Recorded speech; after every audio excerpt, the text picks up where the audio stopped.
우리는 찬양 감사합니다. 오늘 본문이 들어있는 요나서를 이해하려면은 에스라와 느헤미야 시대를 이해하면 우리가 더 잘 의미를 알 수가 있습니다. 에스라 느헤미야는 바벨론의 포로민으로 있다가 나중에 귀환하게 됩니다. 에스라 느헤미야가 이스라엘 돌아와 봤더니 나라가 엉망진창입니다. 백성들의 신앙은 다 타락했고 안식일 날도 동굴로 다니고 안식일도 안 지키고 그러다 보니까 나라도 수선하고 백성들은 타락하고 하나님의 말씀은 사라지고, 그래서 이 에스라 느헤미야가 왜 이렇게 되었나 여러 가지 원인을 진단해보고 내린 결론은 이방인들과 결혼해서 그렇구나, 이런 진단을 내립니다. 이방인들과 결혼해서 살다 보니까 이방인들의 문화를 따라가고 이방인들의 종교를 따라가고 이방인들의 삶을 따라가고, 이방인 따라가게 되면 당연히 하나님과는 멀어지고 신앙은 멀어지게 되어 있습니다. 그래서 에스라 느헤미야가 들고 나온 정책이 이혼 정책입니다. 여러분, 이방인과 결혼했으면 빨리 이혼하십시오. 그래서 만약에 이혼하지 않으면은 테러를 당하는 그런 일도 일어났다고 합니다. 이때 이방인들을 아주 멸시하고 이방인들 때문에 우리가 안 된다는 이런 그 개혁 정책의 반항문학이라고 할 수 있습니다만은 이 반기를 든 성경이 이 학자들의 연구에 의하면 구약 성경에 두 가지가 있습니다. 하나는 룻기고 하나는 오늘 본문에는 요나서입니다. 룻기를 보면 다윗이라는 이스라엘 슈퍼스타 아주 걸출한 왕이 있는데 이 왕의 증조 할머니가 룻이라는 여인입니다. 근데 이 룻은 유대인이 아닙니다. 모압 여인, 이방 여인입니다. 내가 룻기가 주는 메시지는 또 봐라, 다윗의 증조 할머니가 이방 여인이었지만은 그 후손에서 다윗이라는 훌륭한 임금이 나오지 않았느냐, 왜 이방인들을 그렇게 싫어하느냐, 이런 얘기죠.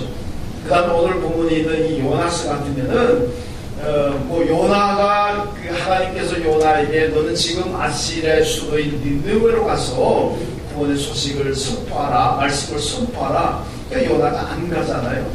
자기 나라를 그렇게 괴롭히는 천지 원수인 이 아시리아 니느웨 사람들, 이 사람들은 그냥 하늘에서 불이 내려와가지고 싹 그냥 태워 죽이는 보면 내가 속이 시원한데, 저 인간들이 구원받는 꼴을 내가 어떻게 보느냐. 차라리 내가 죽으면 죽었지, 이 이방 백성들 특히 니느웨 사람들이 하나님의 은혜를 보고 구원받는 거 나는 그 꼴을 못 보겠다. 그러고 도망가잖아요.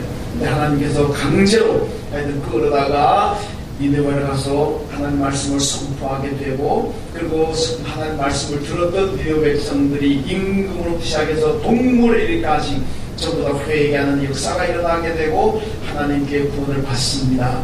그러니까 이게 결국 뭐냐면, 하나님께서 사랑하시고 하나님의 구원의 대상은 유대인만 아니라는 겁니다. 유대인뿐만 아니라 이방인들도 이스라엘의 천지 원수 같은 아시리아 사람들, 니느웨 사람들조차도 하나님의 사랑의 대상이고 구원의 대상인데 왜 이방인들을 그렇게 못 살게 하고 이방인과 이혼하라 그러느냐. 이건 하나님의 뜻이 아니다. 하나님은 온 세계를 품으신 하나님, 온 민족을 다 구원의 대상으로 생각하신다.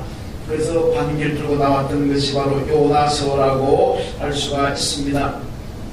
오늘 본문의 말씀은 이 하나님께서 요나에게 니느웨를 가서 본 말씀을 선포하라 그런데 그걸 거역하고 다시스로 도망갑니다. 그러다가 큰 풍랑을 만나서 배가 뒤집히기 위기에 직면합니다. 다 죽게 생겼습니다.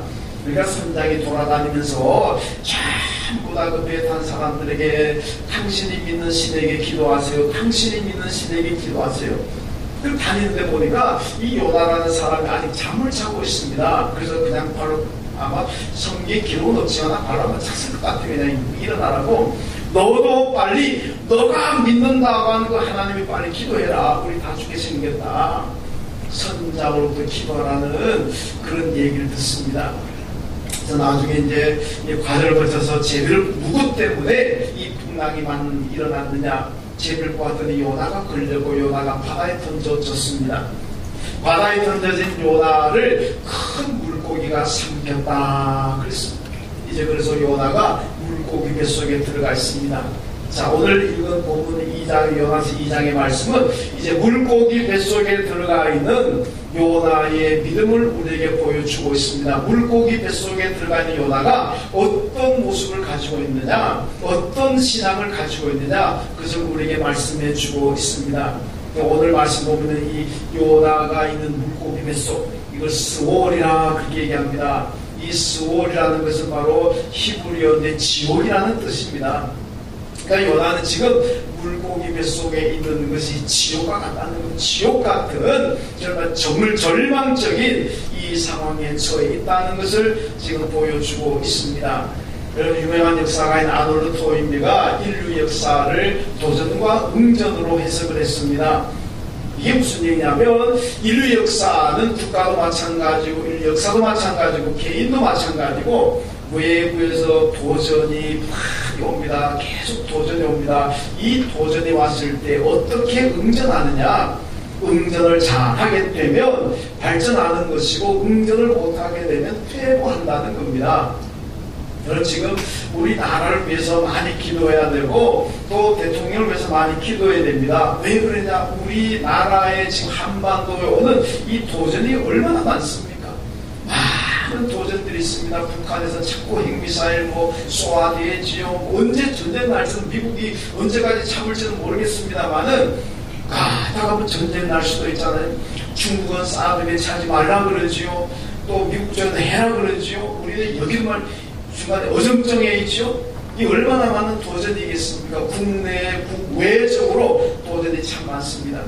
이 도전 앞에 우리가 이 대통령보다 정부 인사들이 응전을 잘해야 됩니다. 응전 잘하면 우리 국가가 한 단계 더 발전하는 것이고, 응전 제대로 못하게 되면 우리나라가 더 혼란에 빠질 수도 있다는 겁니다. 그러니까 응전을 잘하도록 우리가 기도해야 된다는 말씀입니다. 우리 개인의 삶도 마찬가지입니다. 우리에게 여러분 응전 도전해 오는 것들이 얼마나 많습니까? 사탄의 세력이, 마귀의 세력이 도전해 옵니다. 삶의 문제, 경제적인 문제가 도전해 옵니다. 때때로는 자식이 내게 내 문제, 인생의 도전자가 되기도 합니다. 이런 도전이 왔을 적에 여러분 어떻게 응전하시겠습니까? 응전을 잘하면 내 인생이 행복하고 우리 가정이 행복합니다. 응전 잘못해버리면 신앙 망가지고 가정도 위기에 처하고 내 인생도 힘들어진다는 말씀. 그래서 응전을 잘해야 되는데 어떻게 하는 것이 응전을 잘하는 것일까? 오늘 요나 보세요. 물고기 뱃속에 있습니다. 스월이라고 그랬습니다. 지옥 같다고 그랬습니다. 이 지옥 같은 절망적인 이 물고기 뱃속에서 요나가 어떻게 응전하고 있습니까? 우린 요나를 보면서 응전하는 방법을 배우면 됩니다. 요나처럼 하면은 우리도 행복하고 발전하고 복이 될 줄로 믿습니다. 자, 어떻게 응전하느냐? 먼저 요나는 이 스월에서 기도했다. 기도로 응전하고 있습니다. 1절 말씀 보면 요나가 물고기 뱃속에서 그의 하나님 여호와께 기도하여 그랬습니다. 2절에서는 내가 받은 고난으로 말미암아 여호와께서 불러 아뢰었더니 주께서 내게 대답하시고 주께서 내 음성을 들으셨습니다. 이런 물고기 뱃속은 요나가 스월이라고 그랬습니다. 지옥 같아. 이런 지옥 같은 상황 요나가 어떻게 합니까? 어떻게 응전합니까? 기도하고 있다. 그 말씀 아닙니까? 여러분 갈멜산을 보면요, 아세라 선지자, 바알 선지자 850명이 아침부터 저녁 때까지 자기 바알 신을 부르잖아요. 바알이여 바알이여 불을 내려가지고 이 제단을 살라주시오. 아침부터 저녁까지 부르짖습니다. 자기 몸에 칼을 찔러가지고 피를 철철 흘리면서 그리고 부르짖습니다. 그래도 응답했잖아요. 엘리야가 옆에 조롱합니다. 너희 신이 지금 외출했나 보다. 너희 신이 지금 잠을 깊이 들어가지고 못 듣나 보다. 더 열심히 부르, 더 크게 부르지 마라. 얼마나 약오르겠습니까? 그래도 안 되잖아. 마지막 저녁 소재들 때가 돼가지고 엘리야가 이제 비켜라. 내가 한번 해볼게. 내가 우리 하나님을 한번 불러볼게. 그래가지고 요나가 이제 엘리야가 하나님을 기도하자. 하나님, 여기 불을 내리셔가지고 이 재난을 다 살라주십시오. 그래서 여기에 있는 이 광경을 바라보고 있는 모든 사람들이 하나님만 참신이라는 것을, 하나님만 살아계신 신이라는 것을 알게 해 주십시오. 기도했더니 하늘에서 불이 내려와 다 살아버리지 않습니까? 여러분, 하나님은 우리가 기도할 때마다 들으십니다. 왜? 그분은 지금도 살아계시는 분이고 우리의 기도하면 내 기도에 들어줄 수 있는 능력이 있는 분이기 때문에 기도하면 다 받을 줄로 믿습니다.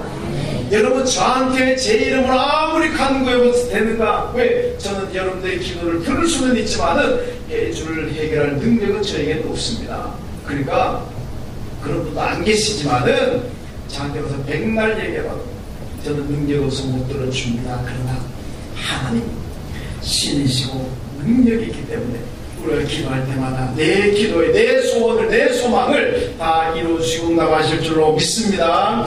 여러분, 한 달란트 받았던 종이 어떻게 합니까? 묻어두었다 그러잖아요. 한 달란트를 사용해야 되는데 묻어두었습니다. 얼마나 안타까운 일이겠습니까? 여러분, 기도라는 것은요, 우리가 하나님께 축복을 받을 수 있는 축복의 통로인 줄로 믿습니다. 예수님께서 뭐라 그러니까? 너희가 내 이름으로 아버지께 무엇이든지 구하라 그러면 받을 것이다. 믿습니까? 내 이름으로 아버지께 너희가 무엇을 구하든 다 받을 것이다.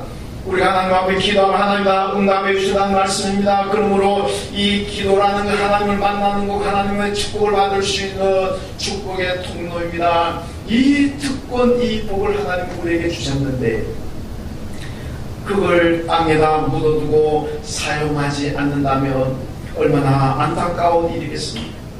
여러분, 사람들이요, 시장에 가서 콩나물 하나 사면서 뭐 하나 사면서 물건 깎으려고 얼마나 그 깎는다고 해서 50%를 깎습니까? 70%를 깎습니까? 깎아봐도 그저 조금 깎는 그거 좀 깎으려고 그냥 애를 많이 쓰잖아요. 여러분, 하나님께 기도하면은 뭐 10%, 5% 더 주겠습니까?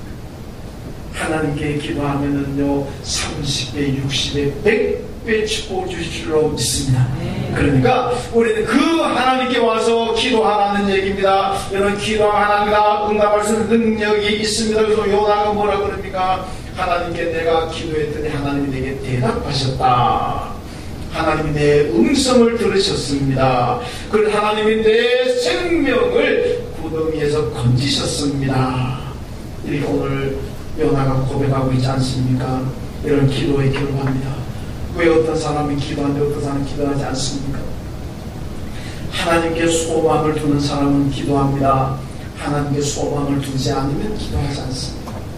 내 생명과 죽음이 생과 사가 하나님께 달려있습니다. 내가 성공하느냐 실패하느냐가 하나님께 달려있습니다. 흥망성쇠가 하나님께 달려있습니다. 내 모든 것이 내가 행복하냐 불행하냐 하나님께 달려있습니다. 이것을 확실히 믿는 사람은 하나님께 늘 기도합니다. 왜? 하나님께 달려있으니까. 그런데 매일 기도한다고 되나? 왜냐고 우연히 한다고 됐지. 기도한다고 될 것 같으면 세상에 안 될 게 뭐 있나? 기도를 조롱하고 그런 분들이 기도하겠습니까? 그런 분들은 하나님께 소망을 두지 않고 세상에 소망을 두고 뭐 친척 선후배 부모에게 소망을 두고 있습니다. 물질에 소망을 두고 그러니까 기도하지 않는 겁니다. 하나님께 소망을 두면 기도합니다. 그래서 성경이 늘 그러잖아요. 하나님께 소망을 두라. 주께 소망을 두라. 네, 그래야 기도하거든요. 여러분 다 하나님께 소망을 두시고 기도하시길 주님의 이름으로 축원합니다.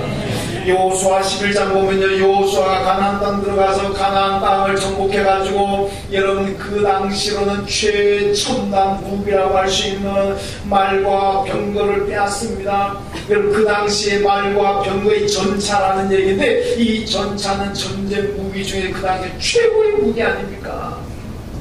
이스라엘이 가나안 땅 들어가 정복 전쟁할 때 무기가 뭐 있습니까? 무기 하나도 없습니다. 막대기 가지고 돌을 가지고 오죽했으면 열고서 묻어들 때 돌 가지고 우하고 함성 부르고 뭐 없잖아요. 무기가 없습니다. 그런데요 전차를 탈취했습니다. 그걸 돈으로 사는 거 얼마나 비싸겠습니까? 그거 다 빼고 난 다음에 여호수아가 어떻게 합니까? 말의 뒤 힘줄을 끊어버립니다. 병거를 다 불살라버립니다. 병거 불살라 없애버리죠. 말 뒤 힘줄을 끊어버려 그 말 달리지도 못합니다.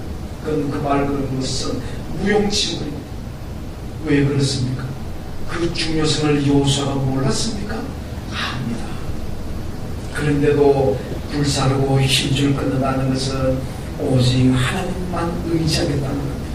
하나님만 의지하고 하나님께 기도하며 전쟁하겠다는 그의 믿음이 거기에 나타난 겁니다. 여러분, 이스라엘 백성들 가나안 땅 들어가서 하나님께 기도하고 하나님의 능력을 의지했으니까 가나안 땅을 정복할 수가 있었지, 만약에 그들이 병거를 의지하고 군대를 의지하고 사람을 의지하더라면 그들은 가나안 땅을 정복할 수 없고 실패할 수밖에 없습니다. 여러분, 가룟 유다의 죽음의 상황을요 두 군데서 보여주고 있는데, 마태복음 27장에서는 가룟 유다가 은을 성소에 던져놓고 스스로 목매어 죽었다 이렇게 얘기합니다. 근데 사도행전 1장에 오면요 몸이 곤두박질하여서 배가 터져서 창자가 나오고 배가 터져 죽었다 이렇게 표현합니다. 같은 사람인데 죽음의 상황을 좀 다르게 묘사하고 있습니다. 그래서 이 보니까 종합하면 이렇습니다. 가룟 유다가 자살하려고 이 끈으로 목을 메었는데 그 끈이 어떻게 하다 보니까 잘라져가지고 그냥 땅에 떨어져가지고 어떻게 심하게 떨어져서 배가 터져가지고 창자가 나와서 죽었다, 뭐 이렇게 종합해 볼 수가 있습니다. 여러분, 가룟 유다가 어떤 예수님의 제자들은 전부 다 갈릴리 출신입니다. 그런데 이 가룟 유다만이 비갈릴리 출신입니다. 아마 제자들의 공동체에서 때때로 아마 소외감도 느꼈을 것이고 아마 차별도 좀 있지 않았을까. 왜냐하면 전부 다 갈릴리 출신인데 이 사람만 유대 출신이거든요. 그런데도 그가 그 멀리서 예수님의 제자가 되겠다고 갈릴리로 갑니다. 가서 제자가 되었습니다. 제자 된 이유가 목적이 뭐겠습니까? 예수의 힘을 의지해서 예수의 능력으로 나라를 한번 독립시켜보자, 뭐 그런 소망을 가지고 있습니다. 그래서 예수의 제자가 되 발세를 받고 차별을 받으면서도 소외감을 느끼면서도 예수님과 같이 다녔는데 언제 예수님이 로마를 무너뜨릴까 봤는데 로마를 무너뜨릴 생각은 안 하고 맨날 나는 죽는다 십자가에 죽는다. 그러니까 거기서 가룟유다가 절망합니다. 절망하고는 그냥 거기서 배신감을 느끼고 예수를 죽여야 되겠다 팔아 넘겨버리지 않습니다. 여러분, 오늘 본문에 요나는 수월이라는 절망의 상태에서 하나님 앞에 기도합니다. 하나님 그를 구원하시잖아요.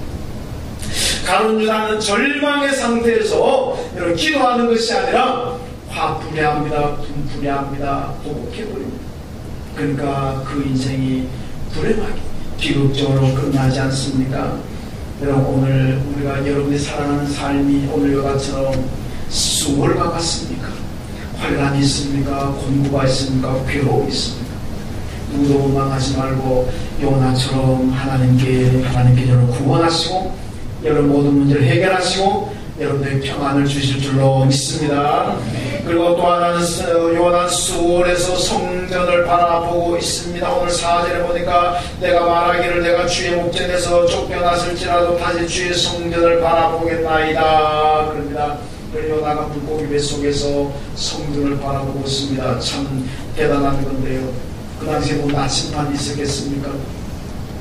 그냥 땅에 있어도 어디가 동서남북인지 어디가 성전 쪽인지 잘 모르겠는데 물고기 배 속에서 성전을 바라보던 그 방향이 정확할까? 그게 중요한 게 아닙니다. 방향이야 맞을 수도 있고 안 맞을 수도 있습니다만은 물고기 뱃속 스월의 절망적인 상황에서도 성전을 바라보는 그의 마음이고 그의 믿음입니다. 이게 중요합니다. 내가 어디에 있든지 어떤 형편에 있든지 간에 주의 성전을 바라본다. 그리고 바로 기도한다. 그건 복받은 삶인 줄로 믿습니다.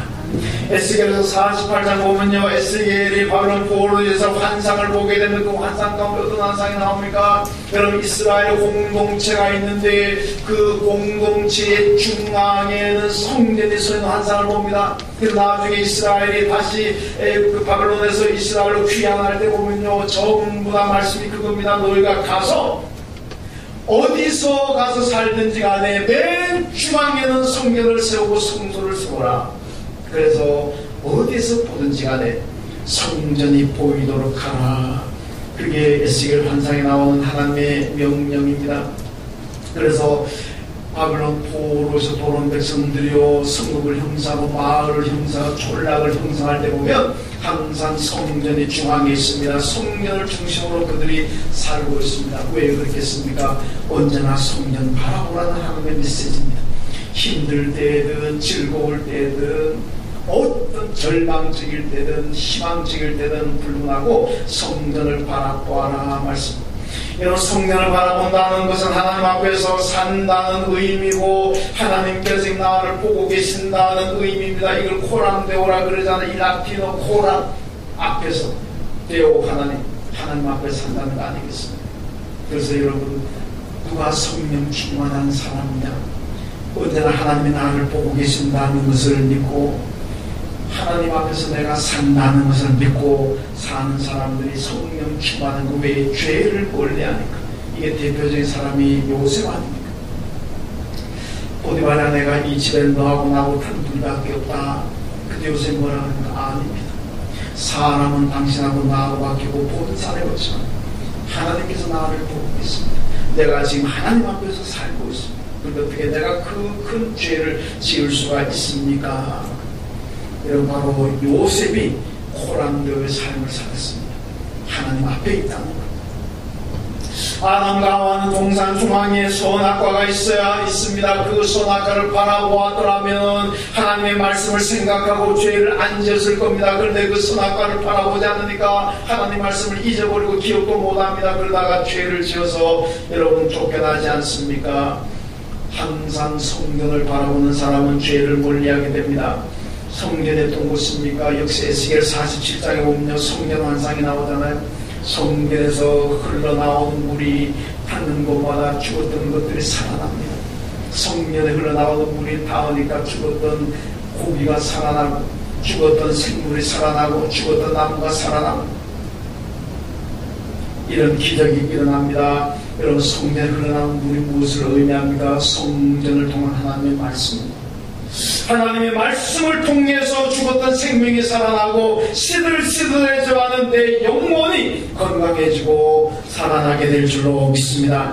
성전은 하나님의 축복의 장소입니다. 여러분, 이 축복의 장소의 성전은 오늘 교회 아니겠습니까? 그러므로 교회를 사모해야 되고 교회를 사랑해야 된다는 얘기입니다. 여러분, 바울의 행적을 심리학적으로 해석하는 걸 보았습니다. 이렇게 해석했어요. 바울이 스데반을 돌로 때려 죽이는 잔이 있었잖아요.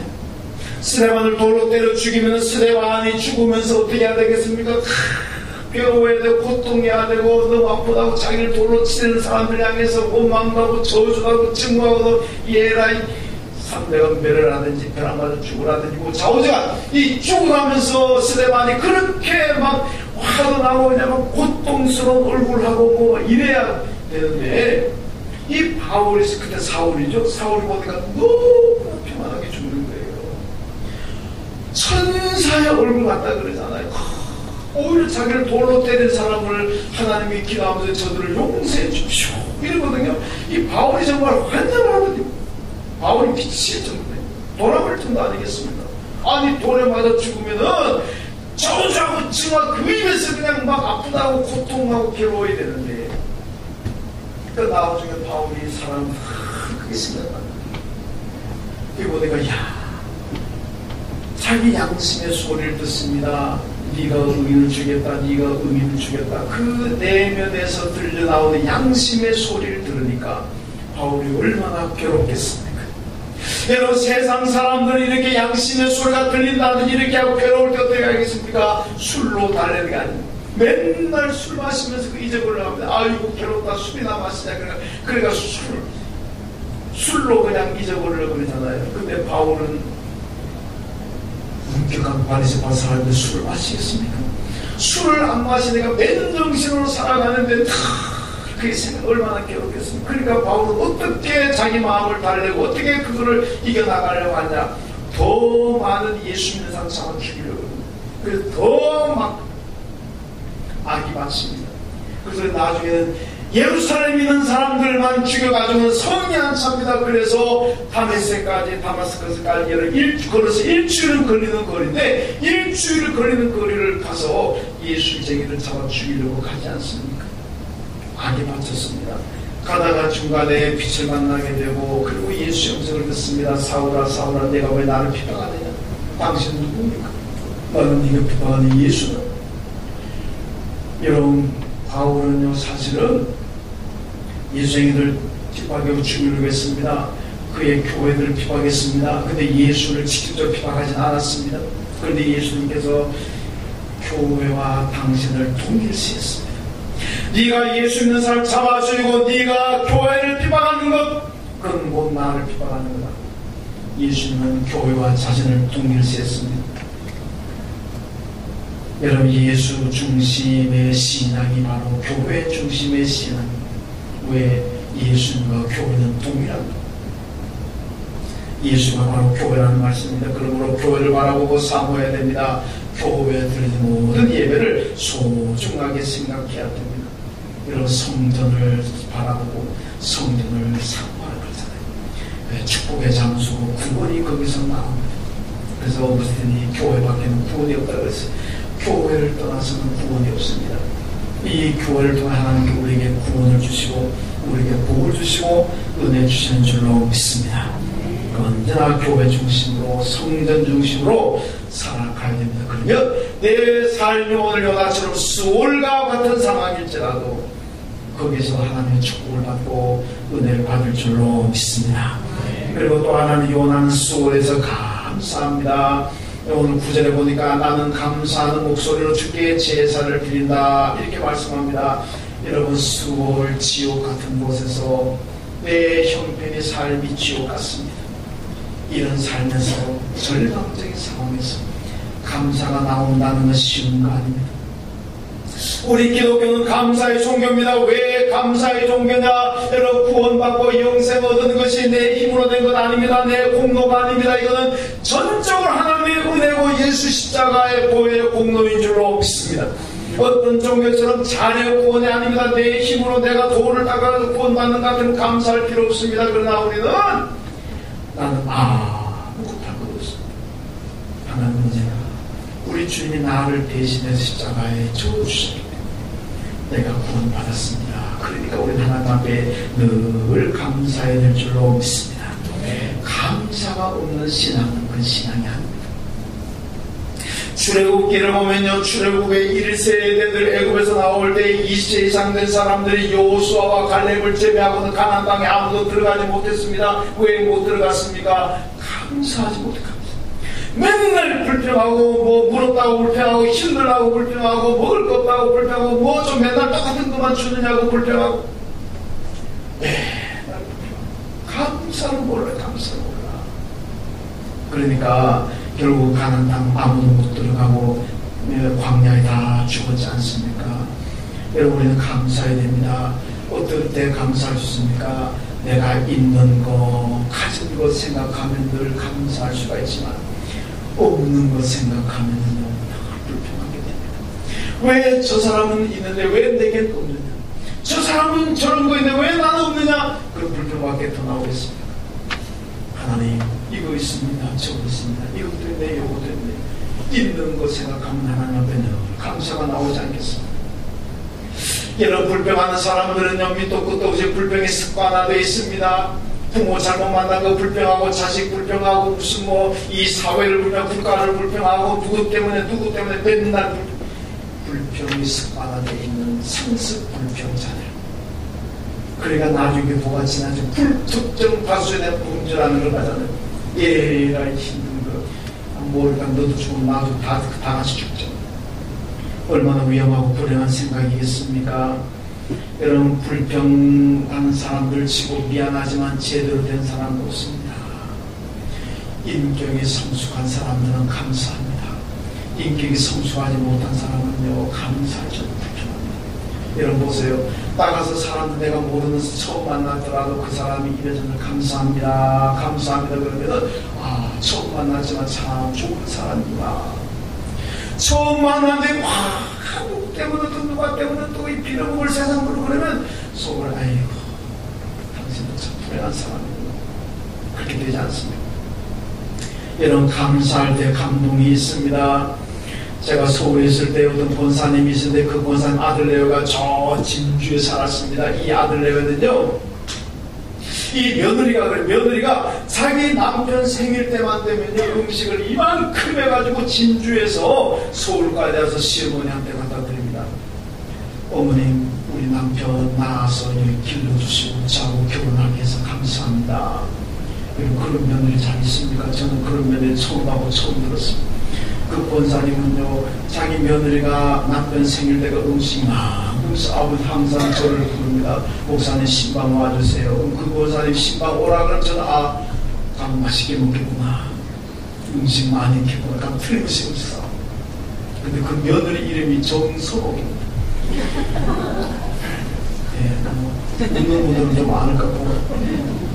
그래서 제가 이름 출래가 안 했어요. 며느리 정선복.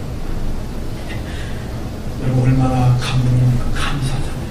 자, 그 지금 되게 그러잖아요. 우리끼리 그냥 외식하고 그러긴 하지만은 진주에서 서울까지. 저도 그 며느리 제가 보면 참 대단하다.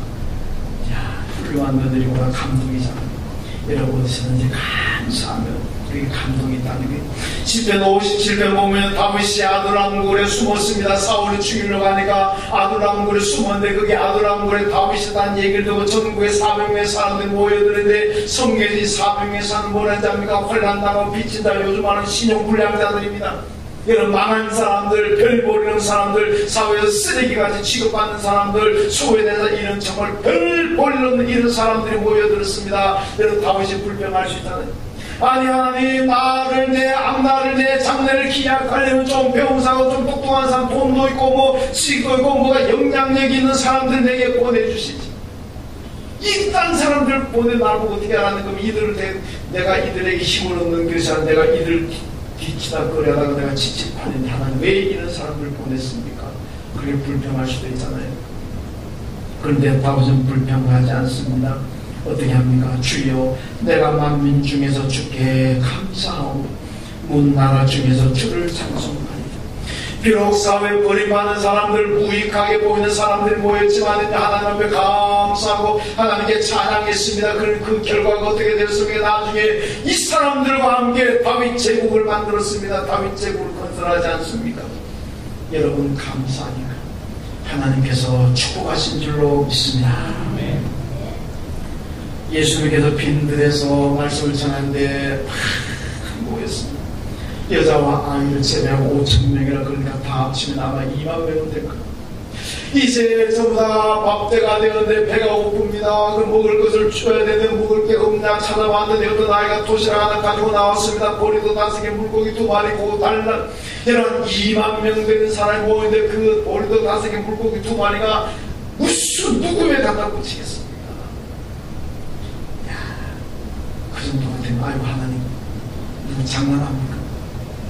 아이 주라면 도시락을 한 몇백 명, 몇천 명의 도시락을 좀 가져오게 하시지 이 욕구만 하나 가지고 도시락 요 하나 가지고 어떻게 이 2만 명 가까이 되는 사람들을 먹일 수가 있습니까? 불평할 수도 있잖아요. 근데 예수님께서는요 물 5개, 물고기 2마리 가지고 하나님 앞에 기도하면서 축사했다고 전에 감사 기도했다는 얘기예요.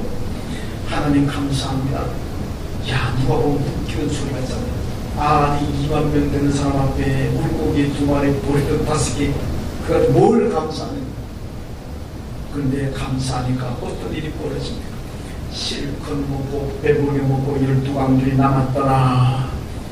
여러분, 감사의 기적인 줄로 믿습니다. 어디든지 어떤 형편이든지 하나님 앞에 감사하면 그게 하나님 축복이고 하나님 기적이 있을 줄로 믿습니다. 수월에서도 감사하면 하나님의 축복이 임하지만은 불평하면은요 재앙이 임할 수 있습니다. 있는 것까지 빼앗길 수가 있습니다. 여러분, 요나는 수월에서 기도하고 성전을 바라보며 감사했습니다. 그 결과가 어떻게 되었습니까? 오늘 마지막 10절에 보니까 여호와께서 그 물고기에게 말씀하시며 요나를 육지에 토하니라. 여러분, 수월에서 절망적인 상황에서 요나가 하나님 앞에 감사합니다. 그러니까 물고기가 토해버렸습니다. 어떻게 상상이나 할 수 있습니까? 감사하니까 하나님이 기적을 베푸셨다는 말씀. 여러분의 삶이 소울 같습니까? 힘듭니까? 고난이 있습니까? 괴로움이 있습니까? 뭐가 비용이 닥쳤습니까? 여러분 그래도 불평하지 마시고 그래도 감사하십시오. 요나는 수월에서도 물고기 뱃속에서 감사했는데 어떤 환경에서도 감사하십시오. 하나님께서 구원하실 줄로 믿습니다. 하나님은 우리를 영혼만 구원하시는 분이 아닙니다. 우리의 육신도 구원하시고 우리의 재물 경제적인 것도 구원하시고 어떤 것보다 구원하실 만한 능력이 하나님께 있습니다. 그 하나님의 능력을 믿으시고 감사하셔서 영과 육의 모든 사람 언제나 구원받는 삶을 사시길 주님의 이름으로 축원합니다. 하나님 감사합니다. 요나가 물고기 뱃속 수월에서 하나님 앞에 기도했고 성전을 바라보고 감사해서 기적이 일어났습니다. 하나님 우리가 어떤 형편 어떤 삶을 살든지 하나님 앞에 늘 기도하는 신앙이 되게 하시고 성전을 바라보고 예수를 바라보는 삶이 되게 하시고 감사함으로 말미암아 요나에게 임하는 기적이 오늘 우리 모두에게도 일어나는 기적이 되게 하여 주옵소서. 예수님의 이름으로 기도하옵나이다. 아멘.